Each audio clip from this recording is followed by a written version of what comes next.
Alfred Moté, bonjour. Bonjour madame. Vous êtes un visage très connu de la scène politique congolaise. Vous êtes un entrepreneur qui a réussi avec les sociétés, dans l'immobilier et les services. Vous êtes secrétaire général adjoint de la Convention Congolais Uni, CCU, parti de l'honorable Lambert Mende, membre de l'Union Sacrée qui soutient la gouvernance du président Tshisekedi. Vos podcasts et vos sorties médiatiques récentes dénoncent la guerre à l'est de la République démocratique du Congo. Pourquoi avoir choisi de parler maintenant ? Merci madame pour la question. Vous savez, il arrive des moments où le silence devient une forme de complicité. La guerre à l'est de notre pays, la RDC, dure depuis trop longtemps, depuis plus de 3 décennies maintenant. Elle a brisé les familles, rouillé nos rêves et emporté plus de 6 millions de nos compatriotes dans des tombes anonymes, dans des fosses communes. J'ai décidé de parler maintenant parce que notre peuple a besoin de vérité, de lucidité et de courage politique. Je ne parle ni par calcul, ni pour un positionnement politique quelconque, mais par devoir patriotique. J'ai choisi de parler maintenant parce que notre histoire vient de franchir un seuil décisif. Vous savez, après la chute de la ville d'Uvira, passée sous le contrôle des rebelles du M23 AFC, et surtout après la signature de l'accord de paix entre notre pays et le Rwanda, le 4 décembre 2025 à Washington, notre silence n'était plus une option responsable. Surtout quand on sait que la pression américaine sur le père, le Rwanda, oblige les fils qu'elle aurait nié hier, le M23 et l'AFC, à se désengager de la ville d'Uvira. Cela signifie que nous entrons dans une nouvelle séquence politique et stratégique. Et c'est précisément à ce moment-là que les voix lucides doivent s'exprimer pour éviter que la paix ne soit qu'un texte signé sous contrainte et non un projet assumé par la nation. Vous voyez bien, madame, j'ai décidé de parler parce que la paix ne se célèbre pas seulement. Elle se sécurise, elle se protège, elle se construit. Et cela exige la vérité. La vérité sur nos faiblesses internes, à nous Congolais. La vérité sur nos responsabilités collectives, mais aussi sur ce que doit être notre place dans un contexte international devenu multipolaire. En tant que patriote, membre de la majorité politique qui soutient le président de la République, son Excellence Félix Antoine Tshisekedi Tshilombo, je considère que soutenir l'État ne signifie pas applaudir aveuglément, applaudir à tout va, mais encore faut-il savoir éclairer, alerter et surtout proposer sur la gestion de la chose publique. Si j'ai pris la parole maintenant, c'est parce que le peuple congolais mérite plus que des communiqués diplomatiques. Vous voyez bien, madame. Notre peuple mérite une vision claire.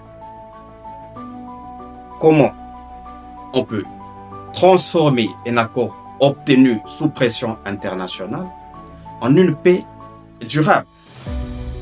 Voyez bien l'exercice. Une paix durable, souveraine et respectueuse de notre dignité nationale. C'est de cela qu'il s'agit. Mes dernières prises de parole, mes dernières prises de position s'inscrivent, madame, dans cette logique. Accompagner la paix, mais sans jamais renoncer ni à la vigilance, ni au courage politique. Et c'est ça ce que je m'efforce de faire. Vous conviendrez qu'une paix imposée peut faire taire les armes. Mais seule une paix assumée par la nation peut guérir les blessures. Et les blessures, madame, nous en avons beaucoup. Des blessures intérieures, des blessures plein la peau et quelques-unes dans nos souvenirs. Selon vous, qui porte la plus lourde responsabilité dans cette tragédie qui dure à l'est de la RDC et comment y remédier, surtout dans un contexte international devenu multipolaire? Je sais que vous êtes un expert en relations internationales, c'est pourquoi votre avis nous intéresse. Merci beaucoup. Madame, la guerre à l'est de notre pays n'est pas une fatalité. Encore moins une malédiction. Elle est le résultat d'un choix politique répété, celui de la dépendance stratégique, de la soumission diplomatique et de la peur de rompre avec un ordre international injuste, tout simplement. Les responsabilités sont claires. Elles sont internes parce que nos élites ont trop souvent confondu gouverner avec survivre politiquement. Mais elles sont aussi externes parce que le Congo continue d'être traité comme un espace à gérer, jamais comme une puissance à respecter. Mobutu l'a tenté, mais ça n'a pas marché. Mais soyons honnêtes, madame, entre nous. Un pays qui délègue sa sécurité, sa diplomatie et même sa parole ne peut pas se dire pleinement souverain. Vous êtes d'accord? Ça ne se peut pas. Depuis trop longtemps, on nous impose une géopolitique de tutelle. On nous explique avec condescendance qui sont nos ennemis, avec quels partenaires travailler et jusqu'où nous avons le droit d'exister. Vous imaginez. Et pendant ce temps, l'est de notre pays brûle. Nos frères, nos enfants meurent, nos mamans, nos sœurs sont violées. Et notre dignité est négociée dans des salons feutrés, loin du Congo réel. C'est ce qui se passe, madame. Mais vous savez, le monde a changé. Il est désormais multipolaire. Et dans ce monde nouveau, rester prisonnier d'alliances héritées, asymétriques, humiliantes de la Seconde Guerre mondiale, relève non plus de la prudence, mais de la lâcheté stratégique. Le Congo doit rompre avec la diplomatie de la main tendue et du genou à terre, madame. Rompre avec l'illusion que notre salut viendra de ceux qui profitent de notre faiblesse. Et ça n'arrivera pas. C'est pourquoi j'affirme sans détour et sans peur d'être contredit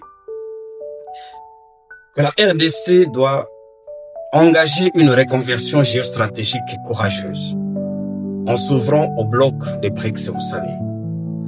Ces blocs des pays composés du Brésil, de la Russie, de l'Inde, de la Chine, de l'Afrique du Sud. Et les blocs est en train d'ailleurs de s'élargir, davantage et même en Afrique ici, non pas pour changer d'échelle, mais pour briser les systèmes, non pas pour obéir à un nouveau maître, mais pour multiplier nos marges de manœuvre.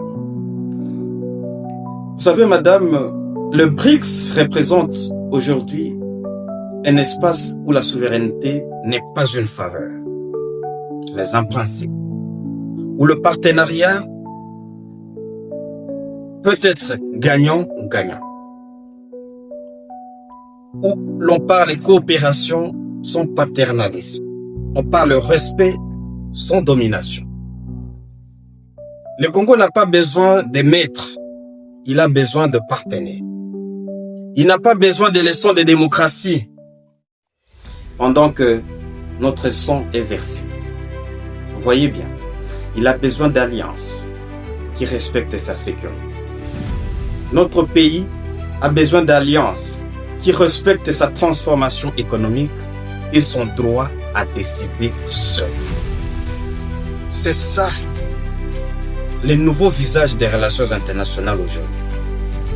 La paix à l'Est ne viendra pas d'accords imposés ni de pressions sélectives.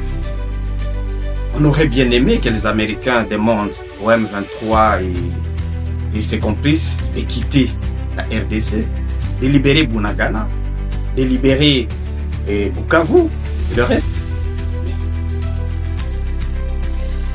La paix, notre paix viendra le jour où le Congo se tiendra debout, madame. Où le Congo regardera le monde dans les yeux et dira « Nous choisissons nos partenaires. Nous définissons nos intérêts. Et nous ne négocions plus notre ennemi. » Vous savez, je vais revenir un peu en arrière, mais le combat de Lumumba n'était pas seulement celui de l'indépendance politique. Le combat de Lumumba, c'était aussi et surtout celui du choix et la liberté de choix. Tant que le Congo n'aura pas cette liberté, la guerre changera de visage, mais elle ne disparaîtra jamais. Parce que la paix sans souveraineté est une illusion. Et la souveraineté sans courage est une trahison. Vous êtes originaire de la province du Sankuru, une province au centre du Congo. En une phrase, qu'est-ce que cette province a fait de vous politiquement et à quel moment avez-vous compris que la politique serait votre combat principal? Merci madame, mais vous savez, le Sankuru, ma province, m'a appris que l'abandon institutionnel ne détruit pas seulement les infrastructures, il y détruit aussi l'espérance. Grandir politiquement dans une province paralysée par des officines politiques occultes, où les gouvernements provinciaux tombent les uns après les autres au gré d'intérêts invisibles, c'est comprendre très tôt que l'ingouvernabilité, surtout de cette province du Sankuru-là, est une violence silencieuse. Voir ma province, le Sankuru, terre natale du héros national, Patrice Emery Lumumba, s'enliser dans des déchéances répétées des exécutifs et provinciaux, pendant que d'autres provinces avancent. Cela me marque assez profondément. Vous savez, cette instabilité permanente nourrit la pauvreté. Elle attise les tensions communautaires et prive des générations entières des perspectives. On ne peut pas s'en sortir. Le Sankuru est devenu, pour moi, ce symbole douloureux. Celui d'une province riche de mémoire, mais prisonnière des calculs politiciens rétrogrades. C'est bien tout notre malheur. Même actuellement, les tractations sont en cours pour qu'on trouve un gouverneur. Vous imaginez, après une énième déchéance. C'est tout cet environnement récessif qui me conforte dans ma position. Une position selon laquelle la politique est mon combat ultime. Les jours où j'ai réalisé que l'indignation, aussi légitime soit-elle, ne change rien si elle ne se transforme pas en action structurée, en projet collectif et en courage institutionnel. C'est ce jour-là que je suis entré en politique, madame. Nous sommes en 2005. Je n'étais qu'un étudiant en première année de graduat en relations internationales à l'université de Kinshasa. Pour moi, faire de la politique, surtout pour la province du Sankuru, c'est refuser que cette province reste un laboratoire de l'échec de l'État, alors qu'il devrait être un sanctuaire de la dignité congolaise. C'est cela, ma lecture. Aujourd'hui, vous êtes le secrétaire général adjoint de la Convention des Congolais Unis. Ça fait de vous la 3e ou la 4e personnalité de ce grand parti politique. Quel est votre poids réel au sein du parti? Et puis, à propos de votre mentor politique Lambert Mende, autorité morale de la CCU, quelle est la nature actuelle de vos relations? Oh, merci. Merci beaucoup pour la question. Vous savez, à la Convention des Congolais Unis, je suis un cadre engagé, secrétaire général adjoint, constant et profondément attaché à l'esprit des responsabilités. Mon poids réel ne se mesure ni à l'agitation médiatique, ni aux postures, mais à la durée, à la loyauté et à la capacité d'assumer des responsabilités dans les moments difficiles. C'est cela. Je crois à une politique de fond, pas une politique de façade. Quant à l'honorable Lambert Mende, dont vous avez cité le nom, permettez-moi, madame, d'en parler avec sincérité et reconnaissance. Cela fait plus de 20 ans.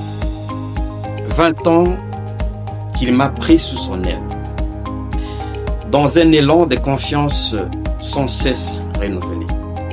Il a cru en moi comme un père. Et c'était dans des moments où d'autres me combattaient, me caricaturaient ou m'accusaient injustement sur lui. Cette fidélité dans l'adversité, je ne l'oublierai jamais, quoi qu'il en soit.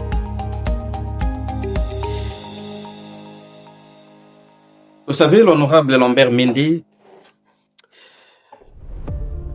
il n'est pas qu'un mentor politique pour moi.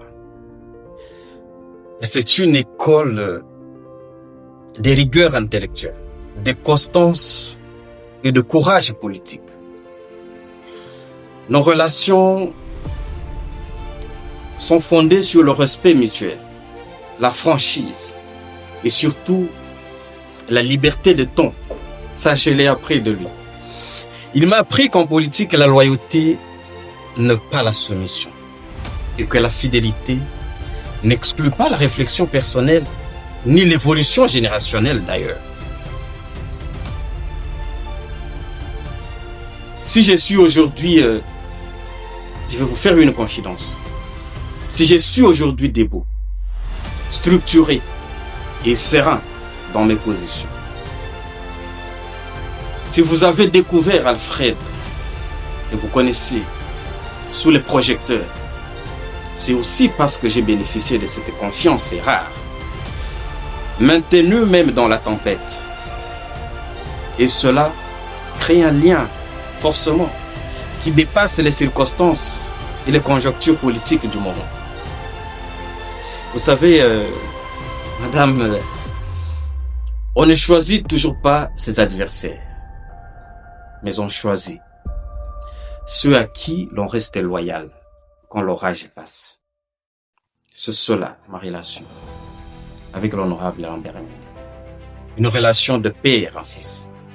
Il y a même des gens dans l'opinion qui me considèrent comme si j'étais son fils biologique.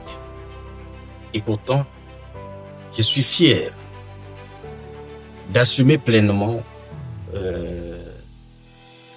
le mendisme comme doctrine.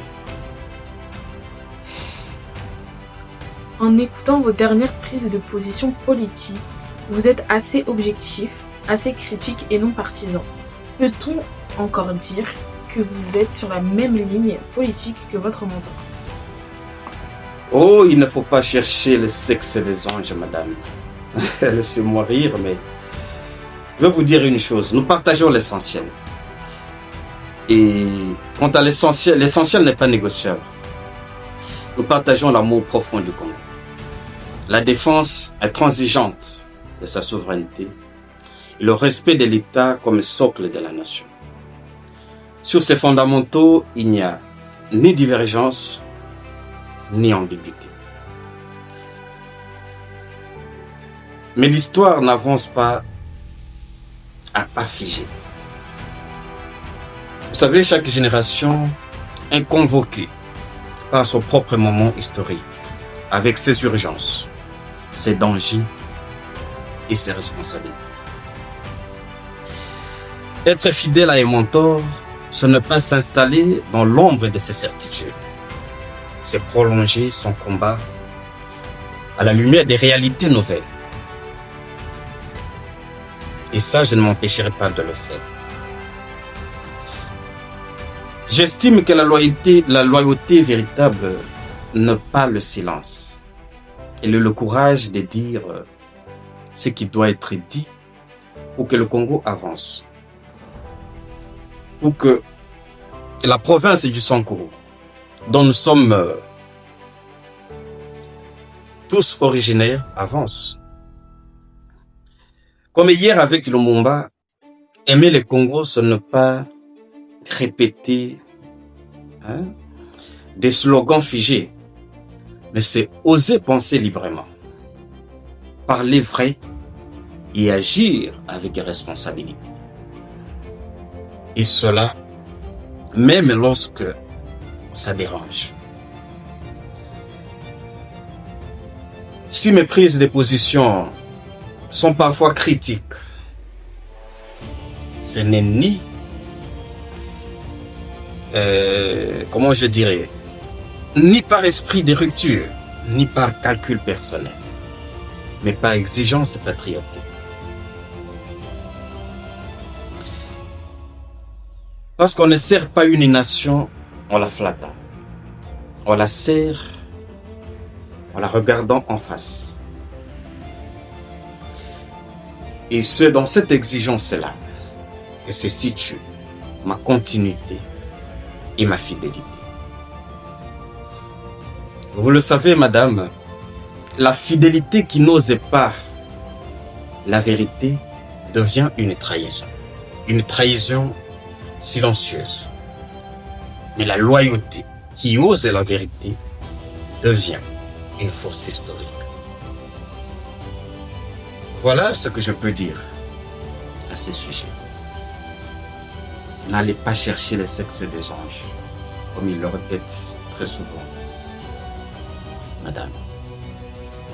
En 2021, vous devenez directeur de cabinet du ministre des Relations avec le Parlement. Qu'est-ce que cela représentait pour vous? En 2021, lorsque je suis nommé directeur de cabinet du ministre des Relations avec le Parlement, madame, j'ai pleinement conscience d'entrer au cœur battant de l'État. Ce n'était pas une promotion personnelle, c'était une responsabilité républicaine. Comme vous pouvez le deviner, ce ministère est l'un des plus stratégiques de l'architecture institutionnelle, parce qu'il est le pont entre l'exécutif national et la représentation nationale, l'Assemblée nationale et le Sénat. Donc le pont entre la décision politique et la légitimité démocratique d'un côté. Comme directeur de cabinet, mon rôle était d'être à la fois l'architecte discret et le gardien de l'efficacité ministérielle.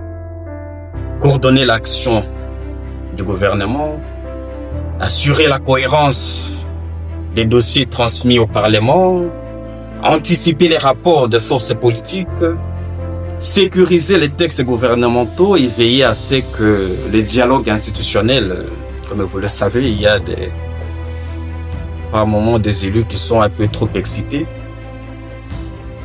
Donc, veiller à ce que le dialogue institutionnel reste un instrument de stabilité plutôt qu'un facteur de crise.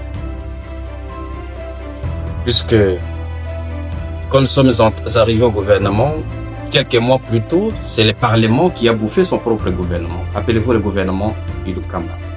Et donc, c'était une fonction d'ombre, mais une fonction très décisive où l'on ne cherchait pas la lumière, les projecteurs, mais on recherche les résultats. J'y ai vu une véritable école de l'État. J'ai appris la rigueur, la patience institutionnelle et la complexité des équilibres politiques dans un pays continent comme le nôtre. J'ai surtout compris que le pouvoir n'est efficace que lorsqu'il est structuré, discipliné et animé par une vision claire de l'intérêt général. Servir à ce niveau m'a conforté dans une conviction profonde. Le Congo n'a pas un problème de texte ou d'institution. Il a un problème de méthode. Le Congo a un problème de cohérence et parfois de courage politique. C'est en tout cas la leçon que j'en tire. Cette expérience, madame, m'a marqué durablement. Parce qu'elle m'a permis de toucher du doigt ce que signifie réellement servir l'État. C'est vrai, j'avais déjà exercé d'autres fonctions auparavant, que ce soit l'Agence nationale pour la promotion des investissements, l'Agence congolaise des presses, ACP, au ministère de la communication et médias. Mais là, c'était servi. Non pas par les discours, mais par des responsabilités quotidiennes. Et ça m'a grandi, inévitablement. Pourquoi avez-vous démissionné d'un poste aussi important? Qu'est-ce qui s'est réellement passé? Parce qu'il arrive un moment où la loyauté envers l'État et son parti impose le courage du retrait, tout simplement. Ma décision n'a jamais été un caprice. Elle a été un acte de cohérence morale, politique et surtout de sécurité pour ma vie. Car survivre à cet environnement politique aussi délétère et austère, être tout le temps sur les qui-vive pour ne pas attraper un poison, devenait assez aléatoire pour moi. Je le dis avec un air grave parce que je suis passé par une épreuve difficile. Vous savez, mon parti, la Convention des Congolais unis, a toujours placé la barre très haut dans l'exercice du pouvoir. Lorsque lui-même, notre chef, l'honorable Lambert Mende, portait la voix du pays au gouvernement en tant que ministre de la Communication et Médias, il a inscrit notre parti dans l'histoire par la rigueur, la hauteur de vue et l'autorité intellectuelle. Ce standard d'excellence est resté jusqu'à ce jour une référence difficile à égarer, faisant passer, et vous le savez, presque tous ses successeurs au ministère de la Communication et Médias pour des amateurs patentés, tout simplement. Alors, qu'est-ce qui se passe? Dans le gouvernement Sama Lukonde I, la CCU a eu l'opportunité, une fois de plus, de marquer son temps en ayant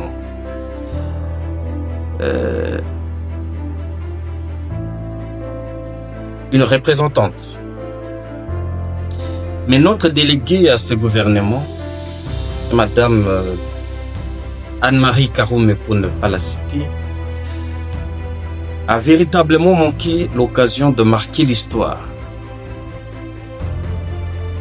Tant l'incompétence notoire et le déficit de qualification en elle était vraiment criant. En tant que directeur de cabinet, il me fallait faire du babysitting, vous imaginez. Lui apprendre à parler et à écrire, mais aussi à garder, ne serait-ce que pour l'image, une posture ministérielle. À force de faire ça, cette situation a installé dans nos rapports avec elle un véritable complexe d'infériorité. Et c'est ainsi qu'elle a commencé à prêter oreille à des petites gens qui lui ont rapporté que le bureau exécutif de la CCU avait recommandé plutôt moi, Alfred Moté, pour être nommé au gouvernement. Mais que c'est le président Tshisekedi qui, dans son pouvoir discrétionnaire, avait préféré prendre une femme et la nommer à ce poste-là, puisque la gente féminine exigeait aussi un certain quota de ses membres au gouvernement. Ayant appris cela, je suis passé donc à ses yeux du statut de collaborateur à adversaire politique, puisqu'on lui a dit que celui-là, si vous osez, il va faire un coup, on va vous démettre de vos fonctions, et lorsqu'on va demander à la CCU d'envoyer quelqu'un d'autre, c'est lui qui va vous remplacer au gouvernement. Vous savez, un ministère est une institution républicaine, pas une structure informelle où les enfants du ministre, ses cousins, ses cousines, ses neveux et nièces font la loi. Or, lorsque les lignes de responsabilité deviennent floues, lorsque la gestion publique perd sa verticalité, lorsque l'entourage même du chef prend le pas sur la compétence et que le rôle des directeurs de cabinet se réduit à une fonction, disons, décorative, alors il est clair que l'action publique s'érode dangereusement. Et c'est ce qui s'est passé. Avec Madame Anne-Marie Caromé au ministère des Relations avec les parlements, la CCU, notre parti, a fait un passage à vide. Le chef le sait, tous les cadres du parti le savent.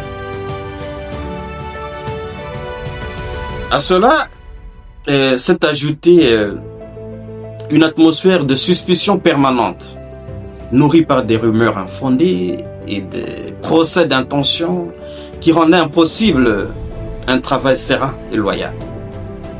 J'ai donc refusé de servir l'État dans la confusion, et encore moins dans la méfiance. Parce que gouverner, c'est décider. Décider, c'est assumer. Et servir, c'est être utile. Lorsque ces trois dimensions disparaissent,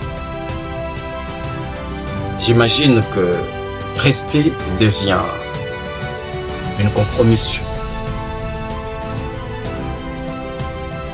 Et donc, Madame la ministre, avec ses enfants, installe comme ça un cabinet parallèle. Je vais vous raconter une anecdote. Elle décide avec ses enfants d'envoyer un courrier au Premier ministre Sama Lukonde pour réclamer les fonds secrets des recherches du ministère. Je ne savais pas puisque on évitait que je sois mis dans la confidence et tout. Un bonjour, le directeur de cabinet du premier m'appelle. Il dit, est-ce que c'est bien monsieur Alfred? J'ai dit oui, c'est vrai. Est-ce que c'est bien vous, le directeur de cabinet du ministre des Relations avec le Parlement? J'ai dit oui, c'est bien moi. Il dit, mais cher collègue, c'est comme ça qu'il m'a appelé. On a appris que vous êtes un garçon assez intelligent. Comment vous faites signer à Madame la ministre des courriers officiels envoyés au Premier ministre avec copie pour information au président de la République et avec autant de fautes d'orthographe? J'ai dû présenter des excuses pour de fautes que je n'avais pas commises. Vous vous imaginez? Vous vous imaginez le scandale? Et c'est donc comme ça et ce ministère a été géré, le parti avait perdu un très bon moment de visibilité, un très bon moment de rayonnement. Et c'est bien dommage. Monsieur Alfred, regrettez-vous aujourd'hui ce choix ou l'assumez-vous complètement? Oh que oui, j'assume pleinement, madame. Vous savez, cette expérience m'a enrichi politiquement et humainement. Elle m'a surtout appris ce que je veux défendre et ce que je refuse désormais d'accepter. Et si c'était à refaire, je le referais, sans hésiter. Je démissionnerai. Monsieur Alfred, vous vivez actuellement en France auprès de vos enfants. Est-ce une exil, une pause ou une stratégie? Oh que oui, je suis actuellement en France pour des raisons familiales, auprès de mes enfants. Je ne suis pas en exil, je ne suis pas un demandeur d'asile, je ne suis pas devenu un combattant. Ce n'est pas un renoncement. C'est une parenthèse assumée, humaine et responsable. Vous savez, l'histoire politique contemporaine nous a appris que la distance géographique n'efface ni la lucidité, ni l'engagement. Mon attachement à mon pays, la République démocratique du Congo, demeure intact, constant et profondément enraciné. Je continue à penser le Congo, à défendre ses intérêts, à porter sa voix et à dénoncer ce qui doit l'être. Et cela sans complaisance, sans haine. Parfois, servir son pays, ce n'est pas seulement être physiquement présent sur le territoire. C'est aussi préserver sa liberté de parole, sa sécurité et sa capacité de réflexion. Cette période m'a permis d'écrire un livre, vous le savez, et je suis encore en train d'écrire un autre. Cette période me permet de prendre de la hauteur, d'élargir mes réseaux, d'observer le monde d'un autre balcon et de préparer avec méthode et responsabilité aux échéances à venir. Je ne suis pas loin du Congo. Je suis autrement très proche de son avenir. Peut-on faire de la politique congolaise crédible depuis la diaspora?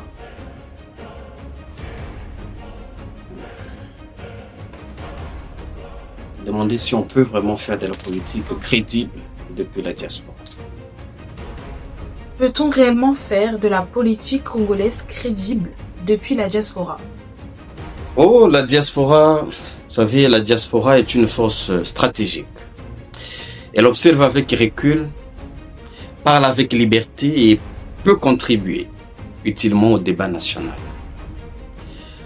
L'essentiel n'est pas où l'on se trouve, mais ce que l'on défend et comment on le défend. Rappelez-vous que même notre autorité morale, l'honorable Lambert Mende, est devenu plus audible quand il était à Bruxelles, non loin d'ici, dans l'opposition contre la dictature de Mobutu. Mais bon, ne vous en faites pas. Je ne suis pas venu faire de l'opposition, je ne suis pas devenu combattant en Europe. Ça va faire maintenant 13 ans que je fais des navettes entre l'Europe, le monde et mon pays, le Congo. Donc, je suis là juste pour des raisons que j'ai évoquées un peu plus tôt et je rentre très bientôt, continuer le combat avec mes autres camarades et rester au pays. Vous êtes très critique sur la gouvernance du Sankuru. Qu'est-ce qui vous révolte le plus? Oh, ma province, le Sankuru. Et vous savez, ce qui me révolte, c'est surtout l'absence de vision, la personnalisation du pouvoir et l'oubli du peuple. Notre province, le Sankuru, mérite des dirigeants qui pensent développement, pas des querelles politiciennes. On en est là depuis de nombreuses années. Et dans l'un de mes podcasts, si vous vous rappelez, vous en avez fait allusion ici au début, j'ai essayé de dresser le profil de celui qui peut gouverner en toute indépendance la province. Puisqu'à force de répéter les mêmes erreurs, on va aboutir à des mêmes résultats. J'ai voulu croire que cette fois-ci, si l'on donnait la chance à un candidat qui ne sortait pas d'un état-major politique et qui soit réellement indépendant, celui-là peut mener sa politique et rassembler autour de lui. Mais si c'est un candidat qui vient d'une obédience, il va être combattu 8 mois plus tard, 5 mois plus tard, à une autre obédience. C'est ces jeux-là, du chat et de la souris qui se passent au Sanko. Un éternel recommencement, un tâtonnement permanent. On en est là, on n'avance pas, on se tutoie, on s'apitoie sur notre sort et on n'évolue pas. C'est ce qui est révoltant. Regardez comment d'autres provinces avancent. Regardez les lois là-bas. On doit pouvoir agir. À un certain moment, il faut qu'on revienne à nous-mêmes, que notre conscience puisse placer l'intérêt général en avant. Il n'y a que comme ça qu'on peut guérir le Sankuru de ses blessures, de ses déchirures. Monsieur Alfred, envisagez-vous un retour politique direct, électif ou gouvernemental? Mais je n'exclus rien, madame. Je ne suis pas pressé.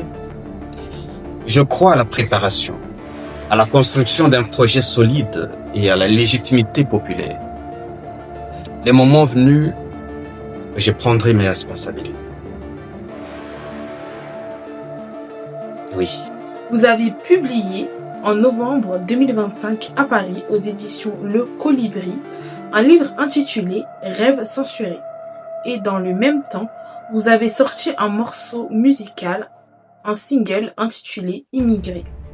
Expliquez-nous d'où vient cette passion pour l'écriture, la poésie, et que peut-on retenir de ces 2 œuvres d'esprit que vous avez publiées? Oh, mais laissez-moi vous dire que l'écriture et la poésie ont toujours été pour moi des espaces de liberté, avant même la politique.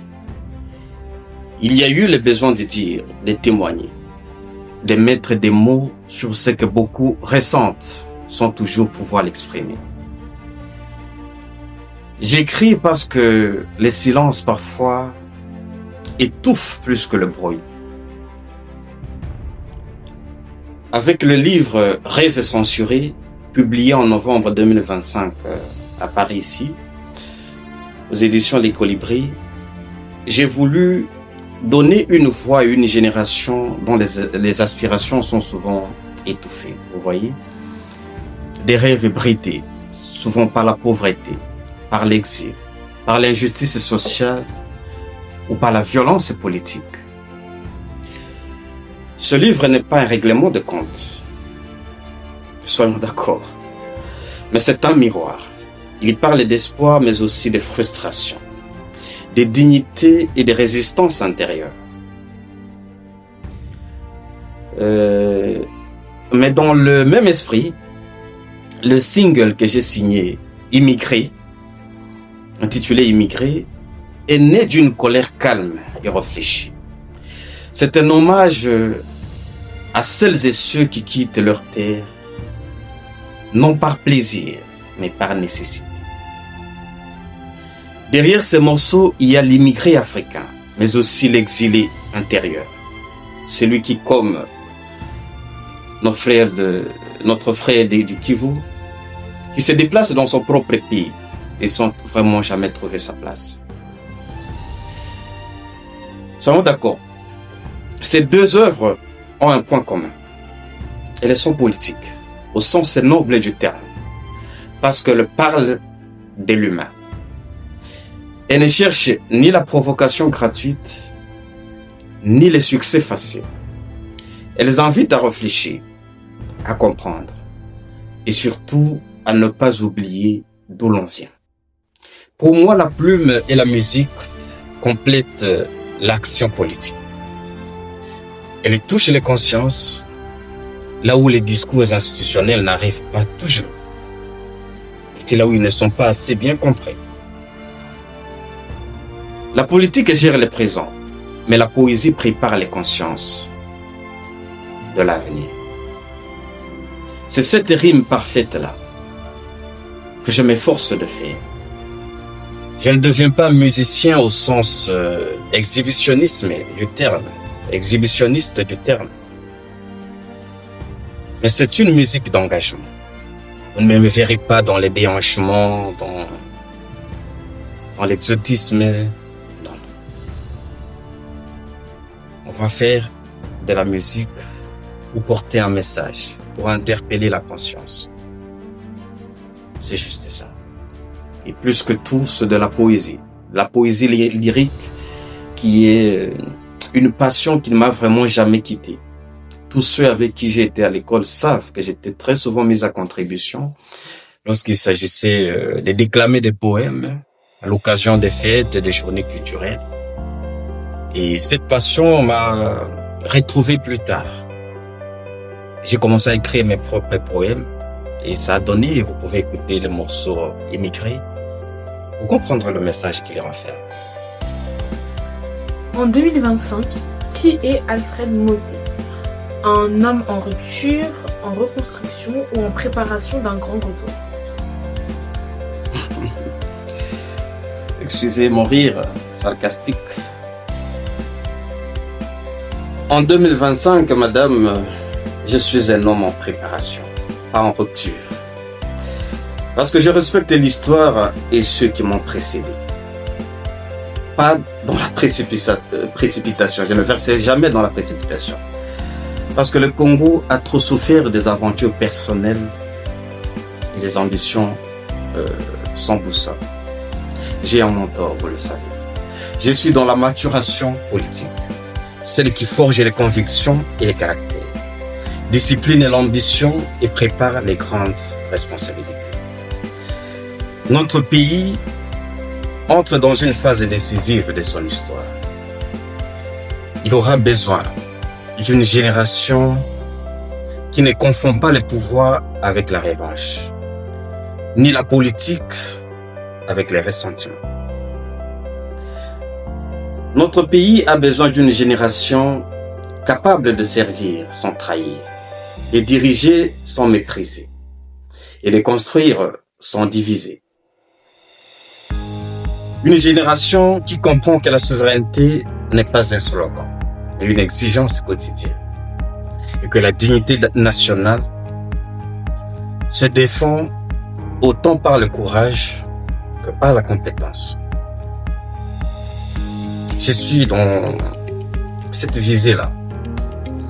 Mon ambition n'est pas personnelle, elle est nationale. Je ne cherche pas à entrer dans l'histoire par effraction, mais m'y inscris par l'utilité.